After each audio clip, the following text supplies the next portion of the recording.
हमारी पबजी में ही हुई मुलाकात। पबजी खेलते खेलते तकरीबन 2 महीने तक तो पबजी खेलते रहे। फिर नंबर दिए एक दूसरे को, तो एक दूसरे को अपनी कंट्री दिखाते थे, ये मुझे अपनी दिखाते थे, मैं इनको अपना सामने फ़ोन धर के फिर सोती थी मैं। ऐसे हम दोनों को नींद नहीं आती। सुबह को दुकान में चले जाते थे लाला की, फिर वहीं फ़ोन सामने धर के सारा दिन काम करते रहे। बात भले भी ना हो पर एक दूसरे को देखते रहते थे हम दोनों। ज्योति मौर्य और आलोक मौर्य के बाद एक और मामला है जो सोशल मीडिया पर इन दिनों सुर्खियां बटोर रहा है, वो है सीमा हैदर का मामला। आइए इस वीडियो में हम इस मामले में पूरे डिटेल में बात करते हैं कि ये कितना सच है और कितना झूठ। पाकिस्तान से भारत आई सीमा हैदर और प्रयागराज के सचिन की लव स्टोरी इन दिनों हर किसी के जुबान पर है। पाकिस्तान से शारजाह, शारजाह से नेपाल, फिर नेपाल से भारत, यहाँ तक आने का सफर सीमा हैदर का बेशक मुश्किल भरा है, लेकिन सचिन को पाकर अब वो काफी खुश है। वो अब भारत में ही रहना चाहती हैं। उन्होंने बताया कि एक समय तो ऐसा भी आया था कि उन्होंने मान ही लिया था कि वो सचिन से शायद ही कभी दोबारा मिल पाएंगी। फिर सीमा ने ठान लिया कि चाहे जो हो जाए वो अपने बच्चों को लेकर भारत जरूर आएंगी, और इसके लिए चाहे उन्हें कुछ भी क्यों न करना पड़ जाए। सीमा ने बताया कि उनके पास सिर्फ 2 ही रास्ते थे, या तो पाकिस्तान में रहकर पूरी जिंदगी रोती रहे, या फिर किसी भी तरह भारत आ जाए ताकि अपनी जिंदगी खुशी खुशी यहाँ बिता सके। वो नहीं चाहती थी कि उन्हें ताउम्र इस चीज का पछतावा हो कि उन्होंने सचिन को पाने के लिए एक कोशिश भी नहीं की। सीमा की ये कोशिश रंग भी लाई। उन्होंने एक ट्रैवल एजेंट से मदद ली, उसी ने उसे बताया कि वो कैसे भारत आ सकती हैं।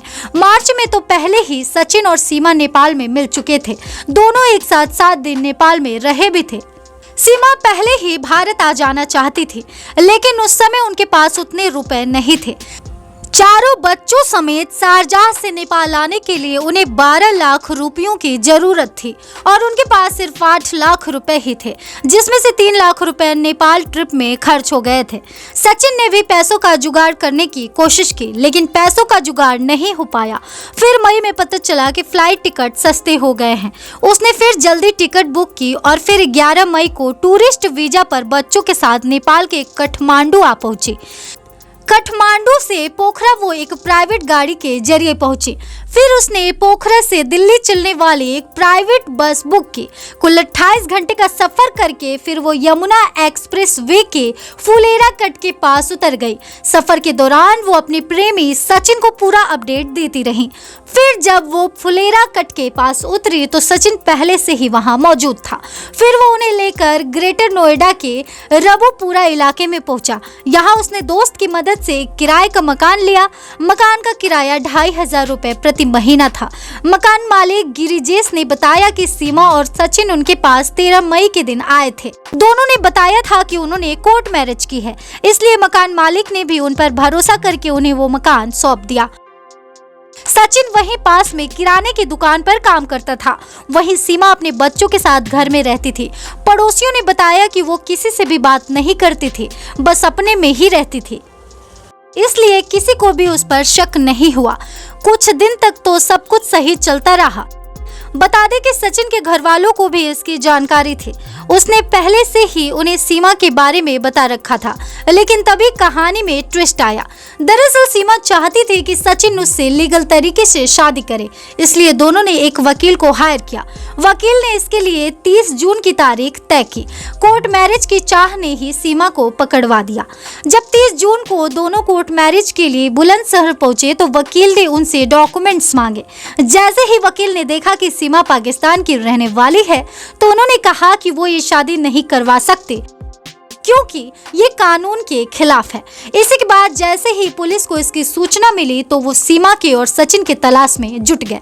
जैसे ही इस बात की भनक सचिन और सीमा को लगी तो उन्होंने एक प्लान बनाया और वो ग्रेटर नोएडा से फरार हो गए।